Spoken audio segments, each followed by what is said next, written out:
Bismillahirrahmanirrahim. Wassalatu wassalamu ala asyrafil anbiya'i wal mursalin wa ala alihi wa sahbihi ajma'in. Assalamualaikum dan selamat sejahtera hadirin sekalian.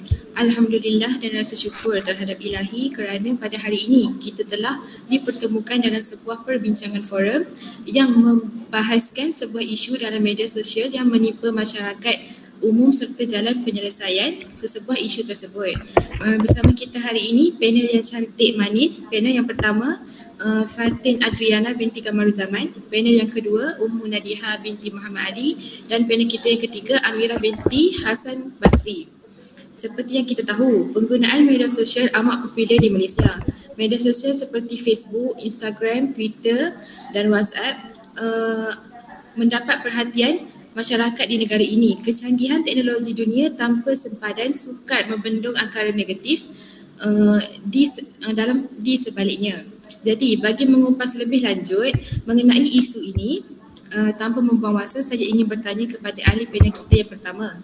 Cik Fatin, bolehkah Cik Fatin kongsikan serba sedikit mengapakah masyarakat lebih tertarik serta terjerumus dalam media sosial ini? Persilakan.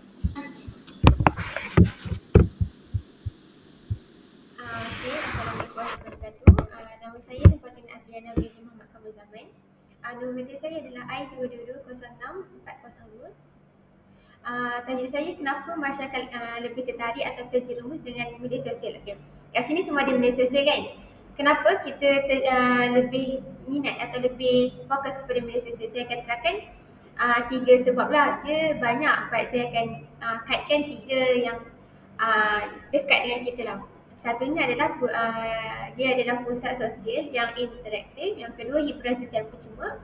Dan yang ketiga adalah pengaruh. Okay, saya akan terangkan yang pertama, pusat sosial dan interaktif. Apa tu? Dia ni adalah media sosial ni medan utama untuk menghubungkan kita tanpa mengira tempat dan lokasi, tempat dan masa. Mana kita tak perlu menggunakan tenaga untuk pergi ke sana ke sini, dan kita tidak perlu memikirkan cuaca dan masa lah pukul berapa, malam ataupun siang kan. Kita mudah untuk berinteraksi dengan orang jauh. Secara maklum, secara maklum, kesan dia memberi positif dan negatif lah. Kalau kita pandai guna dengan baik, dia akan menjadi positif, dan ada kata kalau kita menggunakan berlebihan, dia akan menjadi tidak baiklah untuk kita.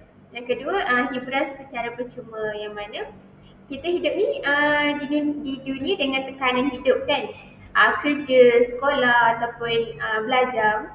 Jadi kita memerlukan hiburan untuk kita untuk tenangkan diri. Salah satunya dengan media sosial lah, tanpa menggunakan apa-apa duit, pergerakan ataupun tenaga. Yang mana kalau macam wayang ataupun travel, dia memerlukan duit yang banyak dan memerlukan tenaga yang kuat lah kan, untuk kita sihat, untuk kita berjalan meneroka. Tapi kalau sosial ni, media sosial, dia mudah. Kita hanya perlukan tempat yang selesa dan internet yang kuat. Itu salah satu punca lah masyarakat lebih tertarik kepada media sosial berbanding aktiviti lain. Dan yang ketiga, yang terakhir, pengaruh. Okay, pengaruh ni, kenapa saya kata pengaruh? Pengaruh ni macam utama jugalah, sebab kita ni hidup dalam kumpulan ataupun kita hidup dalam komuniti. Kita memerlukan orang sekeliling untuk pergaulan. Jadi daripada pergaulan tu, dia menjadikan pengaruh yang baik dan tak baik. Jadi dekat situ, kalau kita jumpa pengaruh yang tak baik, macam kita jumpa kelompok yang 24 jam online sahaja, main game ataupun tengok YouTube, tengok TikTok 24 jam, dia macam pengaruh yang tak baik lah. Secara tak sedar kita akan terikut. Daripada situ juga kita tengok sebenarnya pengaruh ni, dia sebenarnya memberi kesan yang baik jugalah. Kalau kita pandai menggunakan media sosial dengan baik, kita macam dapatkan banyak maklumat. Sebab media sosial ni dunia tanpa sepadan kan. Apa-apa yang kita nak, kita hanya mencari guna hujung jari, mencari news ataupun apa-apa menggunakan internet. Okay, itu sahaja daripada saya. Terima kasih. Saya akan serahkan kepada moderator kita, iaitu Encik Auni. Terima kasih.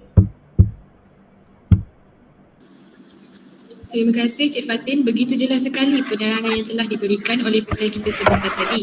Hadirin sekalian, apa kata kita meneruskan perbincangan kita dengan bertanyakan pendapat ahli panel kita yang seterusnya, Cik Nadiha, mengenai kesan positif dan negatif media sosial dalam kalangan masyarakat kita. Dipersilakan.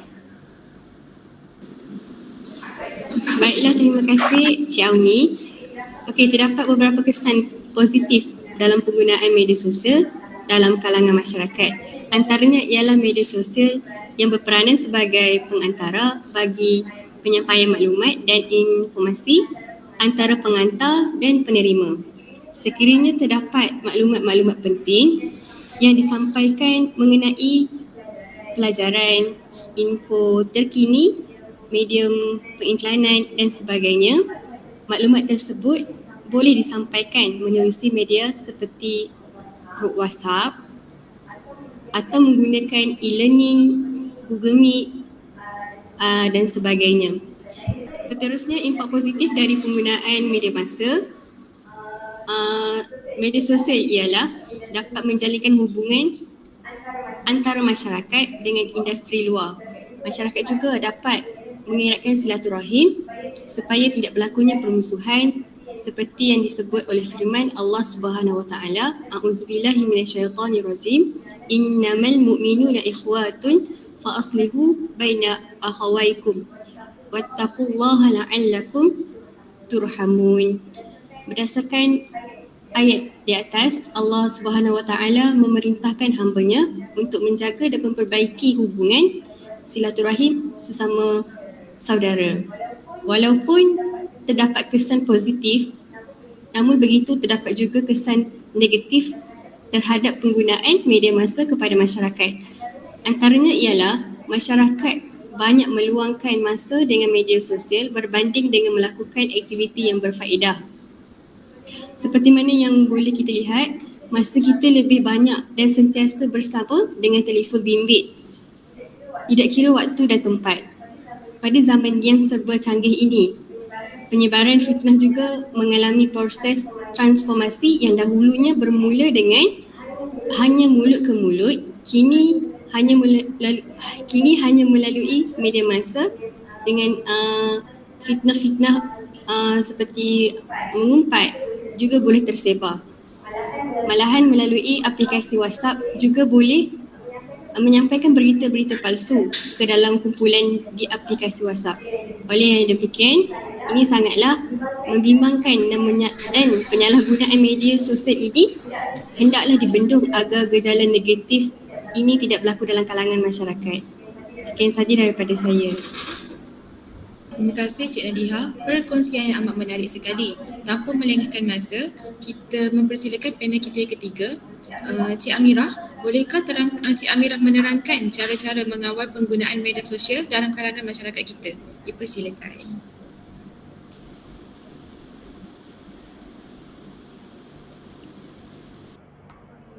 Okey, baik. Terima kasih kepada moderator kita iaitu Encik Auni yang telah mengajukan soalan yang terbaiklah untuk kita kupas dan ulaskan. Okey, kat sini, dalam meniti arus pemodenan yang mencabar akal dan minda, kita seringkali dikait penggunaan media sosial yang kian meluas di segenap 4 penjuru dunia yang juga menular dalam kalangan masyarakat di Malaysia.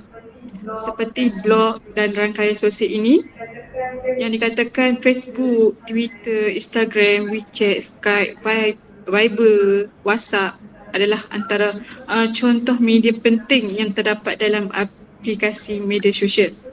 Persoalannya dekat sini yang menerawang dalam benak kita ialah bagaimanakah individu itu boleh mengawal penggunaan media sosial. Pada zaman yang serba canggih ini, keimanan dan jati diri perlu ada dalam diri. Setiap individu perlulah menggunakan media sosial dengan bijak sebagai penambah timbangan pahala lah, agar tidak menimbulkan perkara-perkara yang sensitif yang membawa kepada permusuhan ataupun pemusnahan minda kita sendiri. Seseorang individu itu juga perlulah berdisiplin dalam melayari media sosial agar tidak terleka dengan keasyikan dunia alam maya yang disajikan.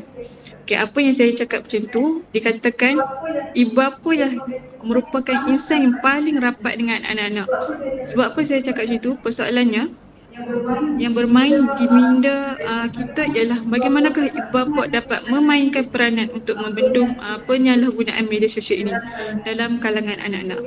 Pemikir tersohor iaitu dan tokoh seorang pemikir tersohor dan tokoh ilmuwan yang disegani di negara kita ini iaitu Profesor Diraja Engku Aziz pernah berkata bahawa rumah merupakan universiti pertama bagi anak-anak dan ibu bapa pula merupakan profesor pertama bagi mereka.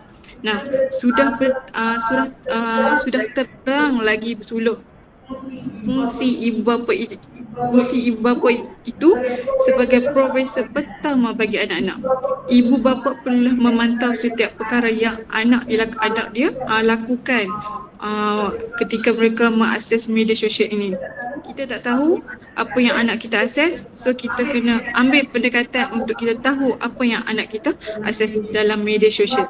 Pemantauan ibu bapa sebenarnya mampu mengelak anak-anak daripada mengakses laman sesawang yang berunsurkan pornografi maupun mereka melakukan jenayah cyber seperti mencetak rompak bahan-bahan media, mencetuskan provokasi atau menggodam laman sesawang orang.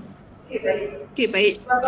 Paparan demi paparan berita tentang penggunaan media sosial yang sering menjadi hiasan media arus perdana nyata perlu dijadikan agenda penting oleh masyarakat kita sendiri.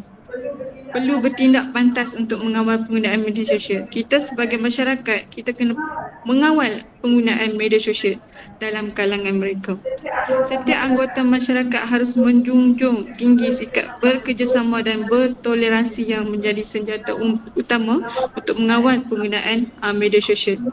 Menurut Kamus Dewan edisi keempat, yang benar bagi sahih mendefinisikan masyarakat supaya kumpulan manusia yang hidup bersama di suatu tempat dengan aturan dan cara tertentu.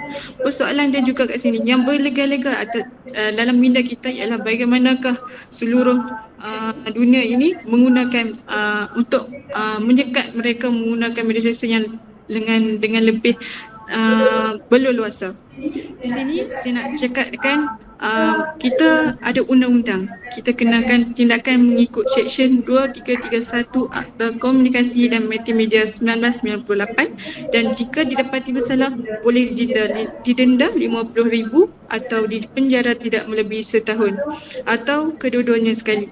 Janganlah kita hanya bertindak setelah keadaan sudah menjadi parah. So, ambil pendekatan untuk kat sini kita dengan undang-undang. Jika kita tak main dengan undang-undang, orang akan membuatkan satu benda itu biasa. Janganlah kita macam kat sini, portal-portal berita yang merasakan mereka kebal dan bebas untuk melakukan fitnah dan tomahan serta memutarbelikkan sesuatu berita perlu diajar memahami undang-undang sendiri. So kita ambil tindakan melalui undang-undang. Jika mana kita tak ambil undang-undang, mereka tak akan ambil endah untuk dan tidak ambil berat mengenai media sosial yang terlampau meluas. Maka kat sini sekarang masa untuk bertindak bagi mengelakkan yang benar dianggap batil, yang batil dianggap benar. Fitnah diiktiraf sebagai bukti dan tomahan dijamah setiap hari. Rakyat semestinya tanpa ragu-ragu mengunjung tinggi prinsip undang-undang negara di mana-mana sahaja mereka berada. Bak kata peribahasa Melayu zaman berzaman iaitu di mana bumi dipijak, di situ langit dijunjung. Sekian, wabillahi taufiq wa hidayah. Wassalamualaikum warahmatullahi wabarakatuh. Saya akhiri dengan moderator kita seterusnya. Terima kasih Cik Afira atas perkongsian. Begitu banyak sekali ilmu yang dapat dikongsikan pada hari ini. Terima kasih ahli panel-panel sekalian atas info dan pandangan yang mantap sekali. Masa begitu mencemburui kita. Kesimpulannya di sini ialah kita haruslah bijak dalam menggunakan media sosial agar tidak mendatangkan banyak kesan buruk kepada kita. Pengguna perlu menggunakan akal fikiran yang betul bagi membatasi diri daripada melakukan perkara yang tidak sepatutnya. Sebelum menutup tirai forum untuk hari ini, saya ingin memperdengarkan serangkap pantun. Kalau ada semua di ladang, boleh saya menumpang mandi. Kalau ada umur yang panjang, semoga kita berjumpa lagi. Sekian, terima kasih.